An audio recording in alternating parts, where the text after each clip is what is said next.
अस्सलाम वालेकुम। मोहम्मद अज़ सिद्दीक़ अपने प्रोग्राम पॉलिटिकल डायरीज़ के साथ हाज़िर खिदमत है। क्या जो chief of the army staff को ख़तूत लिखे हैं उसकी तरफ से कोई जवाब आएगा, ये देखने वाली बात है।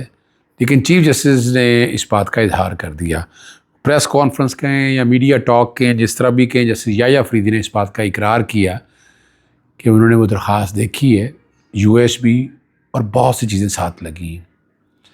अब इसके अंदर क्रोनोलॉजिकल ऑर्डर से अगर देखा जाए तो सारे ही शहादतें साथ लगाई हैं जो किसी तरह से रिकॉर्ड के ऊपर आ नहीं सकी या आई हैं, आने नहीं दी गई, जिस तरह मर्ज़ी आप कह दें। लेकिन ये एक मुँह बोलता सबूत है, बजाय ये कि इस सारे मामले को आप फुल कोर्ट की तरफ लेकर जाते, वो मामला भिजवा दिया आइनी बेंच को।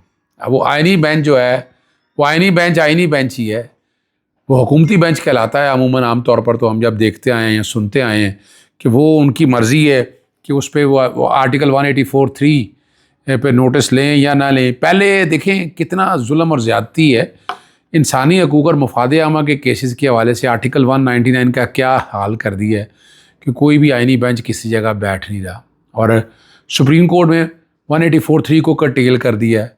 यानी वहाँ, और पहले उसकी अपील का प्रोसेस चला, supreme court practice and procedure act बना। जस्टिस काजी फाइज़ का कसूर है सारे प्रोसेस के अंदर। जो आज अदलिया का तनज़ली हुई है और जो हालात सामने आए, अभी तो देखना पड़ेगा बट जस्टिस प्रोजेक्ट पाकिस्तान की अदलिया को अब इस दफ़ा क्या मार्क्स देता है, क्या नंबर लेके आता है। और यानी बड़ा शोर पड़ा था, बड़ी बातें हुई थी कि जनाब अदलिया पे प्रेशर बहुत है, जनाब आइनी बेंच बनाएंगे तो प्रेशर ख़त्म हो जाएगा। कौन सा बेंच ख़त्म हुआ, ज़रा बता दें आप। आइनी बेंच पे लोगों को ट्रस्ट ही नहीं। वरना क्या होता था कि आइनी कॉन्स्टिट्यूशन मैटर के ऊपर बड़े बड़े यानी अगर बेंच बैठता था, बड़ी ज़बरदस्त हेयरिंग होती थी, बड़ी डिटेल डिस्कशन होती थी, फिर रिपोर्टेड जजमेंट्स आती थी। लेकिन अब तो हम देख रहे हैं कि ना होने के बराबर है, और वो सियासी बातें ही हो रही हैं। अगर देखा जाए हुकूमत वक्त को फ़ायदा मिल रहा है, हुकूमत वक्त के ख़िलाफ़ जो कोई मामलात हैं वो सारे मामलात होगा। बात आती है ख़त की तरफ ही, यानी उस ख़त के अंदर जो USB डिटेलें बताई गई हुई हैं, 26 नवंबर की फायरिंग, ज़ख्मी शहीदों के हवाले से सबूत भेजे गए हैं, कोई गोली लगने से कब्र में उतारने तक के सबूत हैं। और चीफ जस्टिस साहब का ये बड़ा एतराफ़ है। और बाद में कहता हूँ कि बजाय ये आइनी बेंच में भेजने के, अगर ये ख़ुद लगाते तो ज़्यादा मुनासिब होता, ख़ुद सुनते, यानी फुल कोर्ट सुनता। लेकिन फुल कोर्ट पे भी जस्टिस मोहम्मद अली मज़हर साहब का जो नुक्ता नज़र आया है एक डाइसेंट नोट की शक्ल के अंदर, और उसमें मैं तो वैसे भी हैरान हूँ, वो पता नहीं डाइसेंट नोट किस तरह से दिया है, किस कैपेसिटी में दिया है, किन बुनियाद पे दिया है। तो बातें सब बहुत सी ऐसी हैं जो समझने वाली है, जो सामने आने वाली हैं, वहीं से पता चल सकेगा कि असल हालात और वाक़यात क्या हैं। और इसी बात में एक और बात चल निकली थी कि जो ख़बर चल रही है कि जैसे सरफराज मोहम्मद डोगर चीफ जस्टिस, लेकिन मैं इस खबर पे एतबार नहीं करता। यानी मुझे जो अंदाज़ा है इस बात का कि जस्टिस सरफराज मोहम्मद डोगर को लेके ही इसलिए गए हैं, और उसमें वो तमाम जजेस की सीनियरिटी में देखे तय करके कि उन सबसे सीनियर कौन होंगे। लाहौर हाई कोर्ट की डेट ऑफ बर्थ से, डेट ऑफ अपॉइंटमेंट से निकाला गया सीनियरिटी, और उस सीनियरिटी को सामने रख कर ये तय किया गया। अब जैसे याह्या अफरीदी साहब ने बड़ी वजाहत के साथ ये बात कही है। जैसे याह्या अफरीदी साहब की बात क्या सुनी जानी है, उनकी हैसियत क्या है, कोई बात नहीं है। और सीनियर लीडर्स में एक मखसूस नाम पर एतराज़ किया और अटॉर्नी जनरल ने मुझसे इत्तफाक किया। सिस्टम पर एतबार करें, कल सिस्टम बोला है तबादले को सीनियरिटी से गलत मिक्स किया गया। मैं जो देखें जी, इस वक्त मेरिट की तो कोई बात है नहीं। जितनी जजेस की तैनाती हो रही, क्या मेरिट पे हो रही, क्या उनके कौन से पैरामीटर हैं, किस तरह उठाया गया, यानी किस तरह जजेस लगाए गए, ज़रा बताना तो है ना, ताकि पता चल सके ना, असल बात सामने आ सके। असल बात तो हमारे सामने नहीं आ सकी है, और ये तकलीफ बात है। काशिफ अब्बासी साहब का जो प्रोग्राम है, पहले कहा गया जबरी फुसल पर रुका गया। ईसा नकवी ने यह बताया कि काशिफ छुट्टियों पर नहीं गए बल्कि उन्हें ऑफ़र कर दिया गया। ताहुक्म सानी उनका प्रोग्राम नज़र नहीं आएगा। हो सकता है जब तक ये हुकूमत है तब तक काशिफ अब्बासी का प्रोग्राम नज़र ना आए। हमने साफ़ियों को देखा, एंकर हज़रात को निकाला गया यहाँ से। काशिफ अब्बासी बड़ा बैलेंस प्रोग्राम करते थे, अगर देखा जाए। यानी काशिफ अब्बासी में हमने बड़े बैलेंस प्रोग्राम देखे, हमने कोई ऐसी बात नहीं देखी है। और उन्होंने क्या कहा था, उन्होंने कैसी क्या बात कर दी है। उन्होंने पतन की रिपोर्ट सामने रखी है, पतन की रिपोर्ट दी है, पतन ने रिपोर्ट, और पतन अपनी रिपोर्ट पे खड़ा है। सरवर बारी साहब अपनी रिपोर्ट के ऊपर खड़े हैं और खुल के सामने अपनी रिपोर्ट का मुकाबला कर रहे हैं, और वो कह रही हैं इलेक्शन कमीशन इस पर कोई वाज़ेह वजाहत नहीं देखा है। इलेक्शन कमीशन ने इस हवाले से कोई ऐसी चीज़ सामने नहीं लाई जो ये साबित करे कि ये सारा मामला जो है वो वाकई ऐसा है। जी हकीकत बयान कर रही है ना आपके। और हमने सब ने देखा कि इलेक्शन कमीशन डस्का के, यानी इमरान खान साहब और उनकी गवर्नमेंट को ये समझ नहीं आई कि इलेक्शन कमीशन किस लाइन पे चल रहा है। डस्का के इलेक्शन से उन्हें समझ आ जाना चाहिए था, लेकिन नहीं, वो यही समझते रहे कि नहीं सारा कुछ ठीक है, और एस्टैब्लिशमेंट दोनों महाजों पे खेल रही थी। ये तो अब वक्त के साथ साथ कोई डाउट नहीं रह गया। फिर इमरान खान के प्रोविडेंट फंडिंग वाला मामला, यानी इमरान खान अगर चाहता था तो फॉर प्रोविडेंट फंडिंग का मामला शुरू किया गया, उसको फॉरेन फंडिंग का नाम दिया गया। फिर तौहीन इलेक्शन कमीशन का मामला शुरू हुआ, फिर तोशाखाना वाले मामले शुरू हुए। सिर्फ यही नहीं है, आप ज़रा गौर तो करें ना कि इलेक्शन कमीशन ने एक काम किया, इलेक्शन कमीशन ने दर्जनों काम ऐसे किए।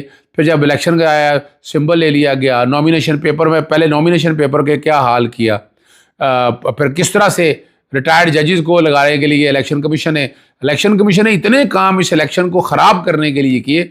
ये रिकॉर्ड के ऊपर शफाफियत का सवाल तो बड़ा वाज़ेह तौर पर उठ गया ना, उसमें हम क्या कहेंगे, जो जितना मर्जी हम कह दें। तो इसलिए ये समझना ज़रूरी है कि असल हालात और वाक़यात क्या हैं और बातें किस सिमत की तरफ चल रही हैं। मैं तो बड़ा क्लियर हूँ कि ये मामला इस तरह चल नहीं सकता है। हमारी जो असेसमेंट है वो मार्च तक है। मार्च तक अगर हालात बदल गए तो ठीक है, फबेहा, वरना नहीं। वरना जो जैसे वो कह रहे थे, एस्टैब्लिशमेंट का जो एक चक्रव्यूह है वो यही चलाया, 3-3.5 साल एक हुकूमत को चलाना है, उसके बाद रुखसत करना है, उसे गंदा करना है, गंदा करने के बाद अगली हुकूमत आने की तैयारी होनी है, अगले चेहरे आ जाने हैं, वो एक की जगह दूसरा चेहरा बदला आ जाना है। फिर 18वीं तरमीम के अंदर हमने देखा कि मिसाक़ पाकिस्तान हुआ, वो भी बेवकूफ़ बनाया कौम को, एक जाने वाला और एक आने वाला। यानी जाने वाला को आप मर्जी से इलेक्शन कमीशन लगाना, अपना केयर टेकर सेटअप अपनी मर्जी से, यानी आप गौर तो करें इस बातों को। यानी अगर देखा जाए तो 18वीं तरमीम ने क्या गुल खिलाएँ, क्या किया है 18वीं तरमीम ने? कोई ऐसे हालात सामने नहीं बनाए जो चीज़ें सारी सामने आए और आ जाएँ और हम समझ सकें कि ये कैसी होना चाहिए। अमेरिकन बिजनेसमैन आपने देखा किस तरह से टिकटॉक प्रेस कॉन, वो दुबई में भी जाकर मिल गया। दुबई में भी शहबाज शरीफ ने बड़ी अहमियत दी उन्हें, ओके वो उससे आगे मिले हैं।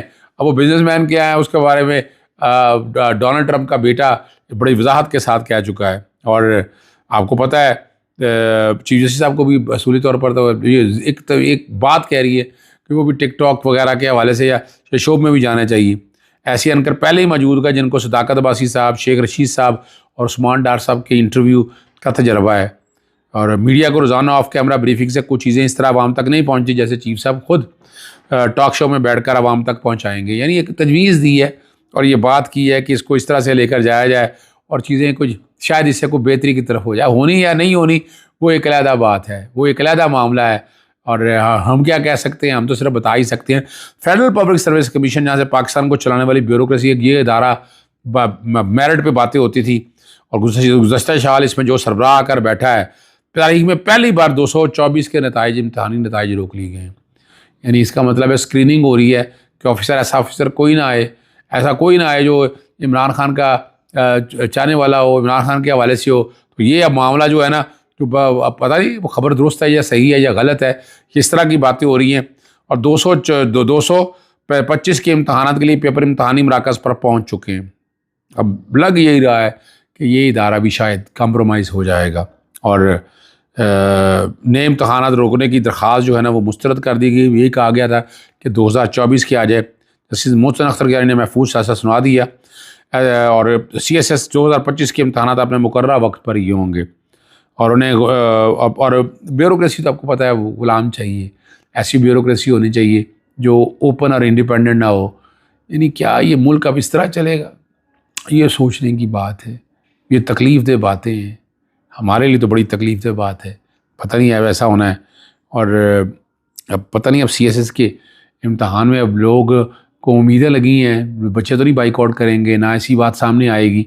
लेकिन इम्तहान का रिज़ल्ट नहीं आया 2024 का, कहीं ये ना हो कि ये कहें 2024 का हमने रिज़ल्ट ही नहीं देना और 2025 के इम्तहान में जो लोग जो आए उनका इंटरव्यू में नए सिरे से देखा जाए, नए सिरे से लोग ऐसे रखे जाएं कि जो कंपैटिबल हो अगले निज़ाम को चलाने के लिए। यानी 10 साल की जो प्लानिंग हो रही है, उस 10 साल की प्लानिंग को इस हद तक ले जाया जा रहा है।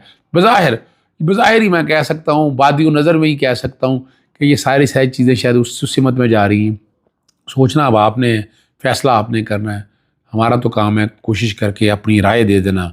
मैं समझ रहा हूँ ये निज़ाम इस तरह चल नहीं सकता है। इजाज़त चाहता हूँ। अस्सलाम वालेकुम। अल्लाह हाफ़िज़। पाकिस्तान ज़िंदाबाद।